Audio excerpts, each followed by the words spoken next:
Sebelumnya Assalamualaikum warahmatullahi wabarakatuh.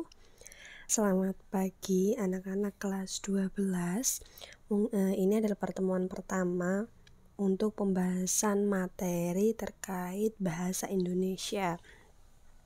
Nah, kenapa saya membuat rekaman seperti ini?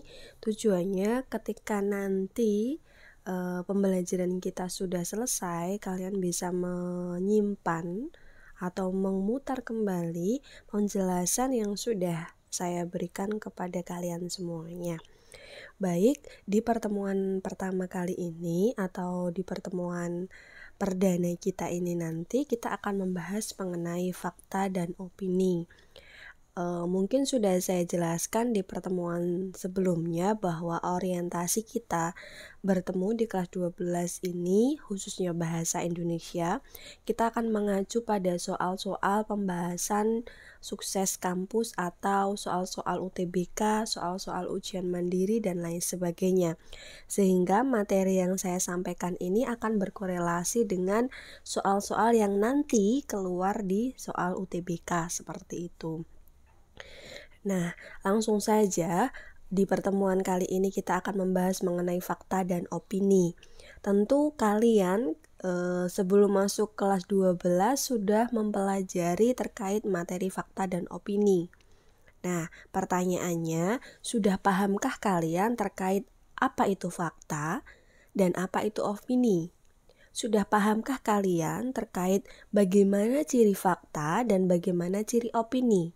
Sudah benar atau pahamkah kalian bagaimana menganalisis soal terkait fakta dan opini seperti itu? Maka di pertemuan kali ini kita akan membahas dan mengupas tuntas terkait fakta dan opini. Nah, tentu kita tahu atau kita sudah menjumpai bahwa kata fakta itu yang seperti apa, opini yang seperti apa, seperti itu. Nah, langsung saja bahwa fakta, definisi fakta itu berdasarkan Kamus Besar Bahasa Indonesia itu adalah sesuatu hal yang benar-benar ada atau yang benar-benar terjadi. Nah, berarti segala sesuatu yang sudah terjadi, yang benar-benar terjadi itu dikatakan fakta. Perlu kalian garis bawahi, oh ternyata fakta itu adalah sesuatu peristiwa, kejadian yang sudah terjadi atau yang benar-benar terjadi atau yang benar-benar ada. Itu adalah fakta. Nah, fakta ini juga biasanya disebut dengan sebuah kenyataan. Di sebuah pernyataan seperti itu. Karena kita nanti akan menganalisis sebuah soal, maka yang perlu kita catat adalah fakta itu adalah sebuah kenyataan. Sebuah hal yang sudah benar-benar terjadi. Nah, fakta ini dapat diperoleh melalui suatu pengamatan terhadap suatu objek atau peristiwa terjadi. Seperti itu. Jadi ketika ada sebuah peristiwa atau sebuah kejadian yang itu benar-benar terjadi, yang diamati oleh seseorang, maka itu namanya fakta. Nah, kalimat fakta itu sendiri adalah suatu kalimat yang di dalamnya terdapat sebuah informasi yang sebenarnya dan dapat dibuktikan kebenarannya. Tadi kan menurut Kamus Besar Bahasa Indonesia menyatakan bahwa fakta adalah sesuatu yang benar-benar terjadi.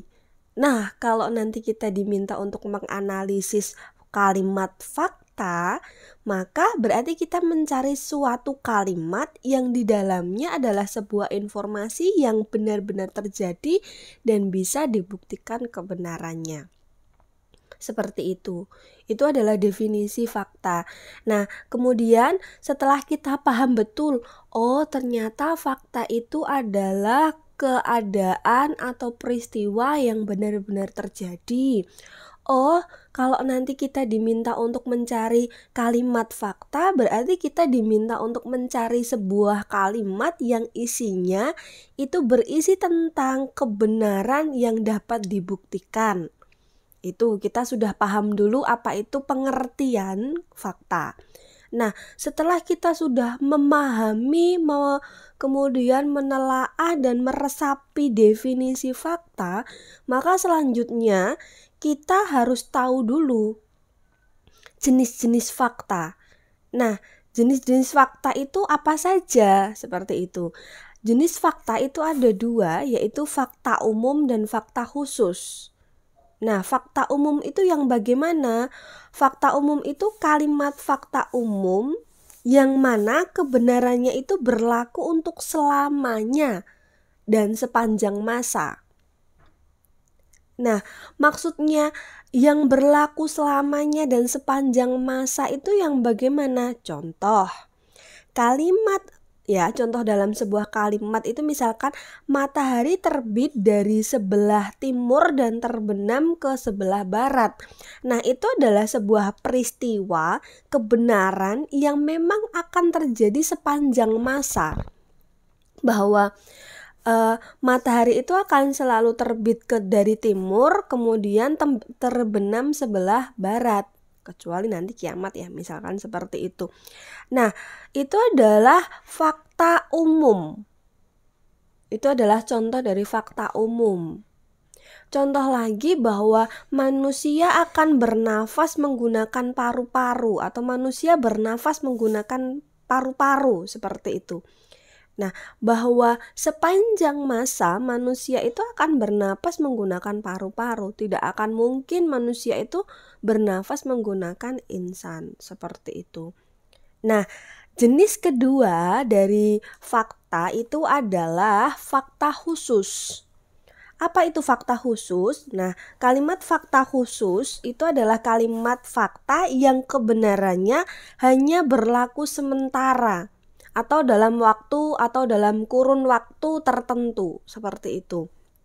Nah, contohnya adalah misalkan saat ini Pak Zuhri mengajar di SMA Negeri 2 Boyolali, Jawa Tengah. Nah, dari pernyataan seperti ini bahwa Pak Zuhri mengajar di SMA Negeri 2 Boyolali saat ini fakta. Karena apa? Kebetulan Pak Zuhri memang mengajar di sekolahan tersebut. Tapi ketika nanti ada mutasi atau 1 tahun kemudian ada mutasi, maka fakta ini sudah tidak berlaku. Misalkan 1 tahun kemudian Pak Zuhri ini nanti akan dipindah tugaskan atau dimutasi ke SMA Negeri 1 Sragen misalkan. Nah, dari pernyataan seperti tadi yang menyatakan bahwa saat ini Pak Zuhri mengajar di SMA Negeri 2 Boyolali, saat ini fakta. Tapi 1 tahun kemudian ketika ada mutasi pindah sekolahan ke SMA Negeri 1 Sragen, maka itu sudah bukan fakta tapi masuk pada opini, seperti itu. Nah, itu tadi adalah jenis fakta, kemudian pengertian fakta. Harus kalian pahami bahwa tadi fakta adalah sebuah kejadian yang benar-benar terjadi dan dapat dibuktikan.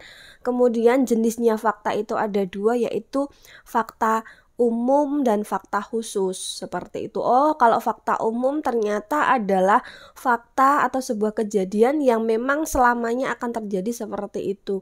Tapi kalau fakta khusus adalah pernyataan atau kejadian yang dapat dipertanggungjawabkan kebenarannya di kurun waktu tertentu. Seperti itu ya, itu adalah pengertian fakta. Nah, kemudian kita lanjut ke kalimat opini. Nah, tadi kita sudah tahu bahwa pengertian fakta adalah pernyataan atau peristiwa yang bisa dipertanggungjawabkan dan benar-benar terjadi. Lalu bagaimana pengertian opini itu? Kemudian jenis-jenis opini seperti apa? Seperti itu.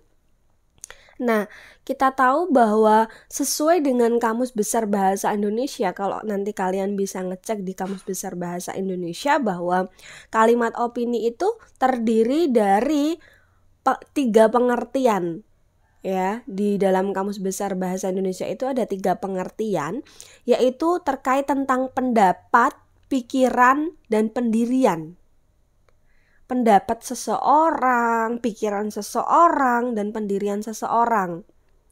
Atau bisa disimpulkan juga bahwa opini itu adalah pendapat atau pikiran seseorang yang belum tentu itu terjadi, atau belum tentu itu dapat dipertanggungjawabkan atau dibuktikan kebenarannya. Nah, berarti kalau apa itu opini itu adalah sebuah pernyataan atau pendapat seseorang yang belum dapat dipertanggungjawabkan atau belum dapat dibuktikan kebenarannya, maka opini itu secara otomatis adalah lawan kata dari fakta. Kalau fakta tadi dapat dipertanggungjawabkan, tetapi kalau opini ini belum bisa dipertanggungjawabkan atau belum ada bukti kebenarannya. Seperti itu. Nah, kalau kalimat opini itu sendiri adalah suatu kalimat yang berisi tentang suatu gagasan, pendapat, atau perkiraan bahwa perkiraan dari orang atau dari sebuah kelompok. Seperti itu. Berarti kalau nanti kita tahu bahwa opini itu adalah sebuah pernyataan yang tidak atau belum tentu dipertanggungjawabkan, belum bisa dipertanggungjawabkan, kalau kita diminta untuk mencari sebuah kalimat opini, maka kalian atau kita itu harus mencari sebuah kalimat yang berisi tentang gagasan, pendapat, atau perkiraan seseorang atau kelompok. Seperti itu. Nah, kalau kita sudah paham dulu apa itu opini, apa itu kalimat opini, maka selanjutnya kita harus tahu dulu jenis-jenis opini itu yang seperti apa. Kalau tadi fakta ada dua jenis fakta, kalau sekarang juga ada 2 jenis opini. Nah, apa itu? Yang pertama adalah opini perorangan atau opini individu, seperti itu. Nah, kalimat opini perorangan atau individu ini adalah sebuah kalimat opini yang pendapat atau gagasannya itu ditemukan oleh satu individu atau satu perorangan, seperti itu. Maka opini perorangan ini adalah opini yang atau pendapat seseorang yang dia sifatnya individu atau perorangan, seperti itu. Contoh, sepertinya nanti sore akan turun hujan. Nah, pernyataan sepertinya nanti sore akan turun hujan ini adalah pendapat seseorang. Ya, kenapa sepertinya nanti sore akan hujan itu adalah sebuah opini? Ciri opini itu adalah belum terjadi. Jadi kalau sepertinya nanti sore akan turun hujan, apakah nanti sore itu akan benar-benar terjadi hujan? Apakah ini sudah terjadi? Kan belum. Dengan ciri seperti apa? Dengan ciri menggunakan kata akan. Sepertinya nanti sore akan, ya, seperti akan itu akan berarti kan belum terjadi. Nah, ini jelas sebuah opini, kan apa? Dia belum bisa dibuktikan kebenarannya. Kalau hari ini hujan, berarti ini sudah terjadi. Kata hujan ini sudah terjadi karena apa? Sudah menyatakan sebuah pernyataan bahwa hari ini hujan, berarti ini sudah terjadi. Tapi kalau saya akan mendapatkan nilai 100. Kata akan mendapatkan nilai 100, apakah orang itu sudah mendapatkan nilai 100? Kan belum. Jadi kalau kata akan itu jelas menunjukkan sebuah opini. Karena apa? Kata akan menunjukkan sebuah pernyataan yang belum terjadi. Seperti itu ya. Nah, kemudian selanjutnya adalah opini umum. Apa itu opini umum? Jadi opini umum itu adalah sebuah kalimat atau pendapat atau gagasan yang diakui oleh banyak semua orang atau banyak orang, seperti itu. Contohnya, sering mandi di malam hari dipercaya dapat menyebabkan rematik. Ya. Apakah ini sebuah fakta? Kalimat ini tidak dinyatakan sebagai fakta karena apa? Tidak ada bukti yang menyatakan dalam sebuah kalimat itu bahwa mandi malam itu dapat menyebabkan rematik. Tetapi kalau sebuah kalimatnya itu nanti akan diubah ya, sering mandi di malam hari dapat menyebabkan rematik. Hal ini dibuktikan oleh penelitian bla bla bla. Nah, kata hal ini dibuktikan berarti itu adalah sebuah pernyataan yang memang sudah dilakukan seseorang dan dapat dipertanggungjawabkan. Tetapi kalau di dalam sebuah kalimat sering mandi di malam hari dapat menyebabkan penyakit rematik, dapat menyebabkan, itu adalah pendapat seseorang atau subjektivitas seseorang. Sehingga ini tidak bisa dikatakan sebuah fakta. Maka ini masuk pada sebuah opini. Nah, kita tadi sudah membahas terkait pengertian fakta, jenis fakta, kemudian pengertian opini dan jenis opini. Mungkin kalian tidak akan langsung paham, loh kok ini bisa dikatakan fakta, kenapa, loh kok ini bisa dikatakan opini, kenapa. Maka kita juga harus membedah dulu apa itu ciri-ciri fakta dan apa itu ciri-ciri opini. Kalau kita nanti paham, oh pengertian fakta itu seperti ini, oh jenis fakta itu seperti ini, oh ternyata ciri-ciri fakta itu seperti ini, maka saya yakin kalian akan bisa menjawab sebuah pertanyaan yang nanti keluar dalam UTBK. Seperti itu. Kuncinya kita membedah sebuah soal, kita harus paham dulu konsep soal tersebut. Bagaimana kita bisa menjawab fakta opini, bagaimana kita bisa menjawab apa itu kalimat utama, ide pokok, bagaimana kita bisa menjawab ide kalimat inti, bagaimana kita bisa menjawab kesalahan ejaan. Semua itu harus kita dasari dengan kita tahu konsepnya atau kita memahami bagaimana membedah sebuah soal. Kalau kita secara teorinya sudah paham, saya yakin kalian bisa mengerjakan sebuah soal dengan mudah. Oh, saya sudah paham apa itu pengertian fakta. Oh, saya sudah paham jenis-jenis fakta. Oh, saya sudah paham ini ciri-cirinya fakta. Maka kalau nanti kalian menemukan sebuah soal yang berisi tentang fakta opini, itu akan dengan mudah kalian kerjakan. Seperti itu ya.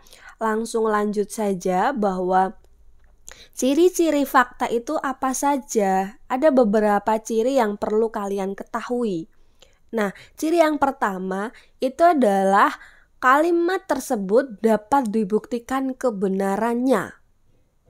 Nah, kebenaran ini bisa yang dimaksud adalah kita bisa mempertanggungjawabkan sebuah pernyataan tersebut. Contohnya, ruangan ini sangat luas. Nah, sangat luas ini adalah subjektivitas seseorang. Tetapi kalau dia bisa dibuktikan kebenarannya menjadi ruangan ini sangat luas karena panjangnya 100 meter, lebarnya 100 meter. Sehingga untuk dijadikan ruangan rapat sangat memadai. Misalkan seperti itu. Nah, kalimat pertama ketika kita hanya menyatakan bahwa ruangan ini sangat luas, itu adalah pikiran subjektivitas seseorang atau pikiran pendapat seseorang yang tidak bisa dipertanggungjawabkan kebenarannya karena tidak ada data yang menyertai. Tetapi kalau nanti ada sebuah pernyataan bahwa ruangan ini sangat luas karena panjangnya 100 meter, lebarnya 100 meter sehingga memadai untuk diadakan rapat dengan jumlah orang 100 orang. Misalkan seperti itu. Ini adalah data. Maka yang awalnya tadi sebuah opini, kalau itu kata penghubungnya menggunakan koma, masih dalam satu kalimat, itu tadi masuk pada fakta. Contoh, Ruangan ini sangat luas, karena panjangnya sekian, lebarnya sekian sehingga bisa digunakan rapat 100 orang. Ini masih dalam satu kalimat, maka ini dinyatakan sebagai fakta. Karena apa? Karena ada data yang menyertai. Tetapi kalau kita kembali lagi ruangan ini sangat luas titik, itu masuk pada opini. Karena apa? Tidak ada data yang menyertai. Sampai di sini paham ya? Nah, selanjutnya misalkan pengertian selanjutnya atau ciri selanjutnya adalah berisi data-data yang sifatnya itu kuantitatif. Ya, jadi ciri fakta selanjutnya adalah berisi data yang sifatnya itu kuantitatif maupun kualitatif. Nah, kuantitatif itu berarti berkaitan tentang angka, kemudian jumlah, dan lain sebagainya. Tapi kalau kualitatif itu adalah pernyataan.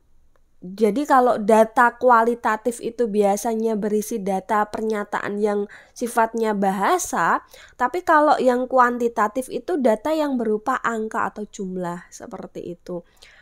Nah, contohnya misalkan kelas 12, misalkan saat ini kelas 12 MIPA atau dari kelas 12 MIPA 1 sampai MIPA 6 itu totalnya adalah 140 misalkan. Maka ada pernyataan yang menyatakan bahwa kelas 12 SMA Sains Plus Baitul Quran ya berjumlah 140 siswa. Seperti itu. Ini adalah data 140 siswa itu adalah data dari mana? Dari jumlah yang disediakan. Seperti itu. Kemudian ciri selanjutnya adalah mempunyai data akurat baik itu waktu, tanggal, tempat, atau peristiwa. Jadi data ini akurat dari data apa? Dari waktu, atau tanggal, atau tempat, atau sebuah peristiwa. Contohnya, Kamis sore terjadi kecelakaan di Sragen. Titik.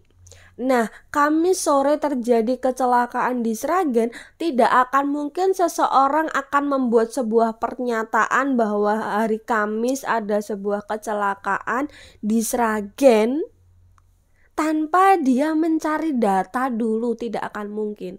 Misalkan, pernahkah kalian membaca sebuah peristiwa atau kejadian, entah itu gempa bumi, entah itu banjir bandang, entah itu kecelakaan, entah itu wabah dan lain sebagainya tanpa ada penelitian? Kan tidak akan mungkin.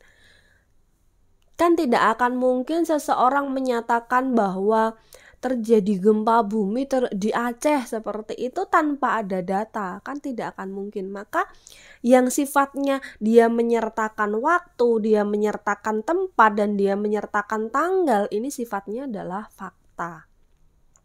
Kemudian dikumpulkan dari narasumber yang dapat dipercaya. Misalkan menurut BMKG, Badan Meteorologi dan Geofisika ya, menurut BMKG gempa bumi di Aceh mencapai 6,4 skala Richter misalkan. Nah, 6,4 skala Richter itu sumbernya dari mana? Dari sumber BMKG. Kan tidak akan mungkin BMKG itu akan menyebarkan hoax seperti itu, kan tidak akan mungkin terkait tentang musibah dan lain sebagainya, apalagi tentang gempa bumi. Kalau gempa buminya itu kekuatannya 6,4 skala Richter, ya nanti BMKG juga akan menyatakan bahwa gempa itu 6,4 skala Richter. Kan tidak akan mungkin BMKG menyatakan bahwa terjadi gempa bumi di Aceh dengan mencapai 6,4 skala Richter, tapi di sana tidak terjadi gempa bumi, itu tidak akan mungkin. Jadi yang dimaksud dikumpulkan dari narasumber yang dipercaya itu ya yang seperti itu. Ketika kita akan membahas mengenai gempa bumi, ya nanti yang akan berbicara adalah atau data yang digunakan adalah BMKG. Seperti itu. Nah, selanjutnya adalah bersifat objektif.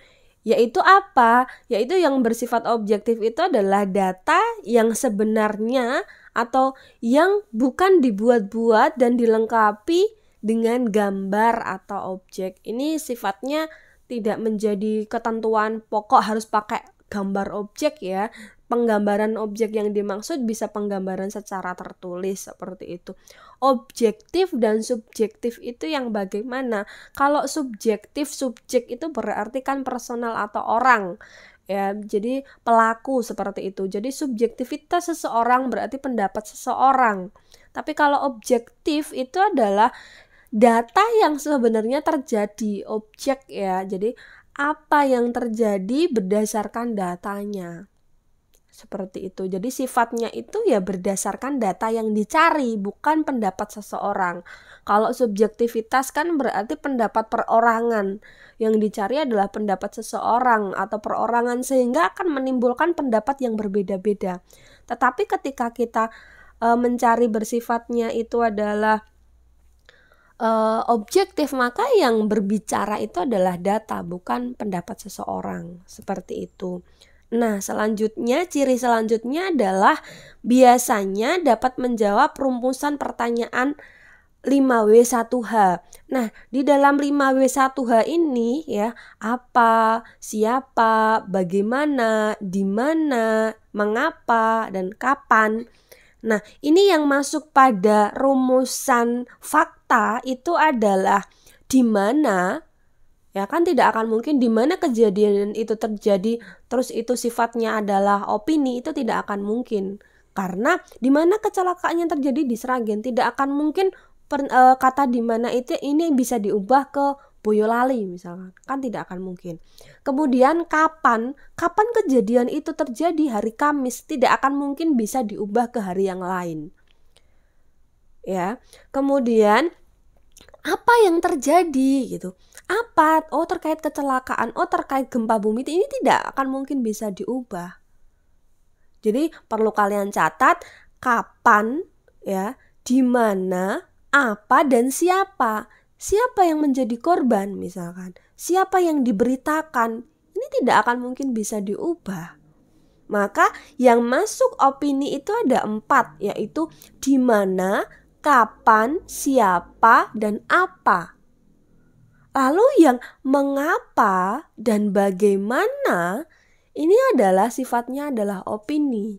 Kenapa opini? Misalkan bagaimana kecelakaan itu bisa terjadi ketika kalian bertanya kepada pihak korban, dalam artian di sini adalah yang yang menjadi korban seperti itu. Dia akan memiliki versinya masing-masing. Beda lagi ketika kamu tanya sama yang menabrak. Pasti mereka akan memiliki 2 pembenaran yang versinya mereka sendiri.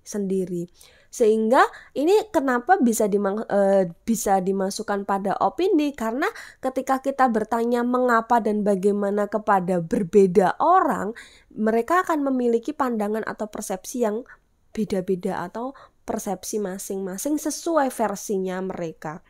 Maka kata mengapa dan bagaimana ini masuk pada opini, tapi kalau apa, siapa, di mana, kapan, ini masuk pada fakta. Nah, selanjutnya, ciri yang selanjutnya adalah menyatakan kejadian yang sedang atau telah terjadi atau yang sudah pernah terjadi.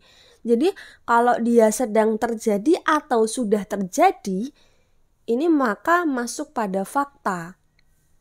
Hari ini hujan, berarti sekarang sudah hujan atau sudah terjadi hujan.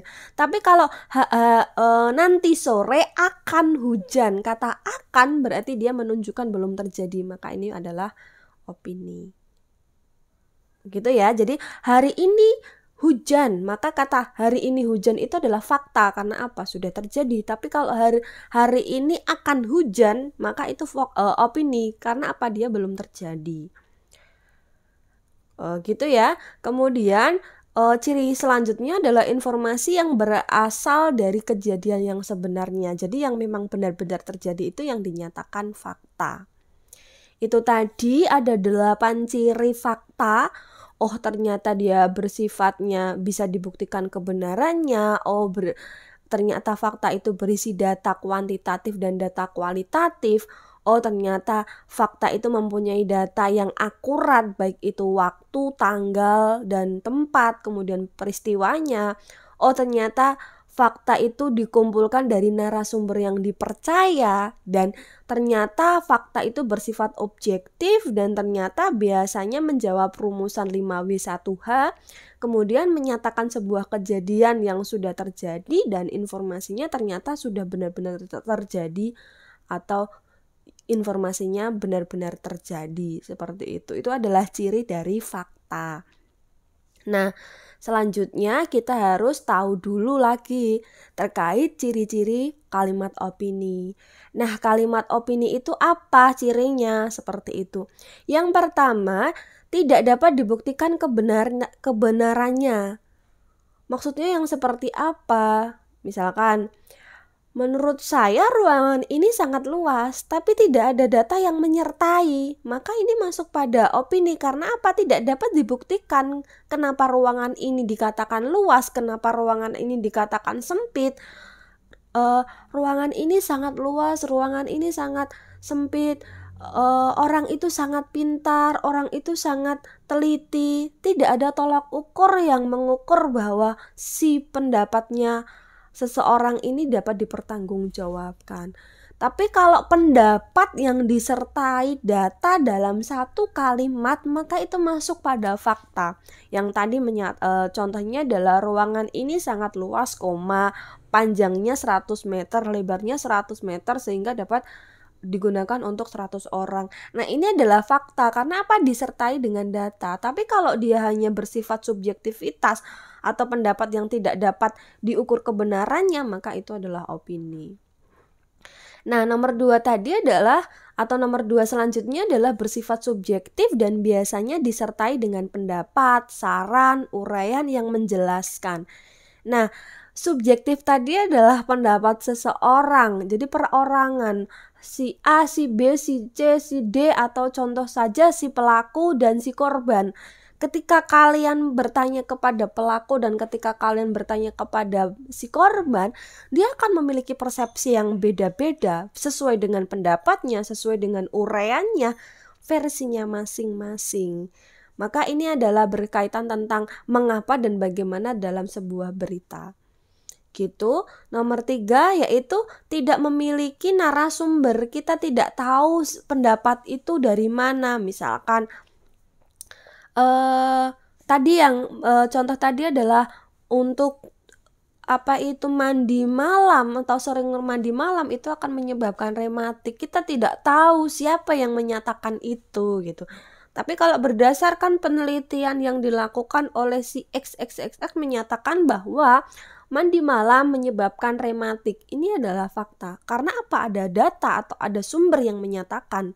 Berdasarkan penelitian, tidak akan mungkin hasil penelitian itu langsung sehari jadi, kan tidak akan mungkin. Mereka sudah melakukan sebuah riset atau penelitian, pengamatan, observasi dan lain sebagainya. Itu membutuhkan kurun waktu yang tertentu atau yang cukup lama, sehingga data itu dapat dipertanggungjawabkan. Tapi kalau hanya menyatakan bahwa mandi malam itu akan menyebabkan rematik, maka itu masuk pada opini karena tidak ada data atau sumber yang dapat dipertanggungjawabkan.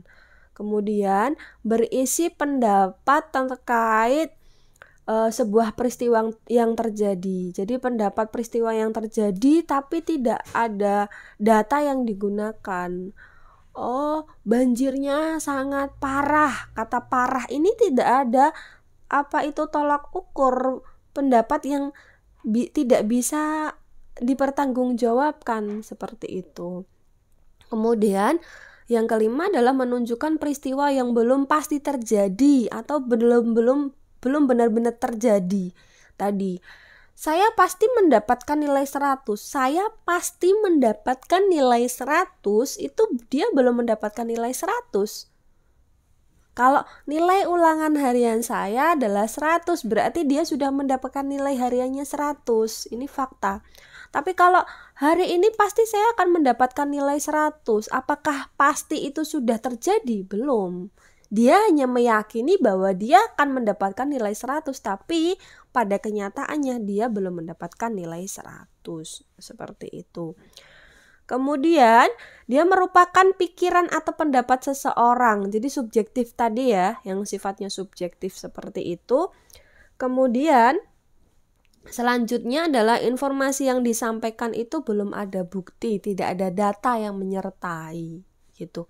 Dia menyatakan ruangan luas, tidak ada data. Dia menyatakan dia pintar, tidak ada data. Dia menyatakan ruangan ini sempit, tidak ada data. Itu adalah opini. Dan selanjutnya adalah biasanya ditandai dengan penggunaan kata bisa jadi, sepertinya, mungkin, seharusnya, sebaiknya. Ini adalah saran ya. Jadi kata-kata seperti ini bisa jadi hal itu disebabkan karena apa? Bisa jadi berarti belum terjadi. Sepertinya seperti itu juga pendapat seseorang. Mungkin ini kan belum terjadi. Seharusnya itu juga belum terjadi. Sebaiknya itu adalah saran yang belum terjadi juga. Ini adalah ciri-ciri dari opini seperti itu. Nah, kita bahas di soal pembahasan satu soal saja ya. Nah, di pembahasan soal ini misalkan ada sebuah pernyataan seperti ini. Kita diminta untuk mencari fakta. Kalimat fakta pada paragraf tersebut terdapat pada nomor berapa, maka kita diminta untuk menganalisis mana yang dinyatakan fakta, mana yang dinyatakan opini. Nah, yang pertama adalah udara yang dihirup makhluk hidup mempunyai kadar oksigen 21%. Ada data yang menyertakan di situ ya, dengan data apa? Dengan kadar oksigen 21%. Berarti ini menggunakan data.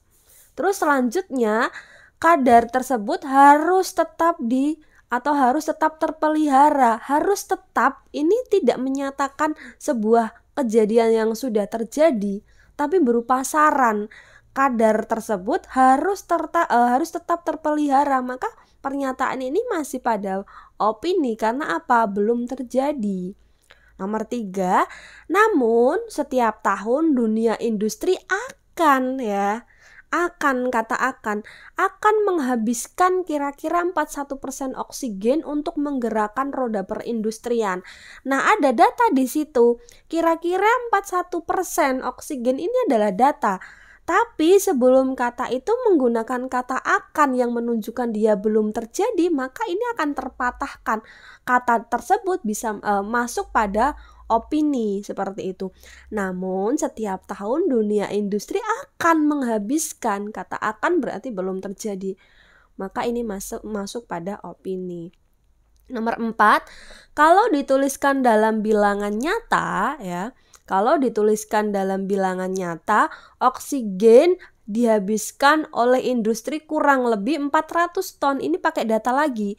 Setiap menit yang akan lagi ya, yang akan diambil dari udara tanpa pengembalian. Nah, ada pernyataan data, ada fakta seperti itu. Kalau dituliskan bilangan nyata, berarti ini pengandaian ya. Jika itu kan berarti belum terjadi, belum dituliskan dalam bilangan nyata. Nah, itu sudah masuk pada opini. Kemudian kita dikecohkan menggunakan data. Dan ada kata akan ya, akan diambil, ini belum terjadi, maka ini adalah opini. Ini hanya sebagai pengecoh. Nomor 3 dan nomor 4 ini ada data. Biar apa? Biar kalian milih itu, biar kalian bingung. Karena apa? Kan tidak akan mungkin semuanya opini semuanya. Ini harus ada pengecohnya untuk memilih itu. Terus selanjutnya, meskipun bilangan itu cukup besar ya, sangat luas, sangat pintar, itu adalah subjektivitas seseorang. Keadaan itu belum sampai membuat kita sesak nafas. Nah, ini tidak ada data yang menyertai kan. Kenapa bisa sesak nafas? Karena A, B, C, D, E misalkan seperti itu. Maka jelas nomor 5 itu adalah opini. Nah, jawabannya berarti yang nomor 1 tadi. Udara yang dihirup makhluk hidup mempunyai kadar oksigen yang oksigen 21%. Berarti ini adalah fakta, yang lain adalah opini. Gitu ya. Itu cara untuk menjawab sebuah pernyataan fakta dan opini. Jadi harapan saya kalian bisa memahami dulu pengertian fakta, kemudian jenis fakta, dan cirinya. Ciri-ciri fakta pun juga halnya kalian harus tahu dulu apa itu opini, jenis opini, dan ciri-ciri opini. Nah, dari kalian memahami konsepnya itu, maka kalian bisa menjawab sebuah soal terkait fakta dan opini. Gitu ya anak-anak. Jadi itu tadi adalah penjelasan fakta opini. Kalian bisa putar berulang-ulang terkait materi ini untuk memahamkan konsep fakta opini. Karena apa? Fakta opini berkemungkinan keluar dalam soal UTBK. Sehingga harapan saya kalian sudah bisa mempersiapkannya dengan matang, menganalisis dengan matang. Nanti kita bisa latihan soal. Gitu ya. Kalau kalian sudah mendengarkan penjelasan ini, saya minta silakan kalian membuka Google Form yang sudah saya sediakan. Di situ berisi tentang kumpulan soal terkait fakta opini. Kalian latihan soal di situ. Ketika kalian bisa memahami soal-soalnya dan bisa mengerjakan, maka dikatakan berhasil kalian sudah memahami materi ini. Gitu. Nanti penjelasan soal-soalnya saya bahas di pertemuan selanjutnya terkait fakta dan opini. Gitu ya. Itu tadi adalah penjelasan saya dan saya mohon maaf apabila ada salah kata dalam penyampaian materi. Saya akhir kata wassalamualaikum warahmatullahi wabarakatuh.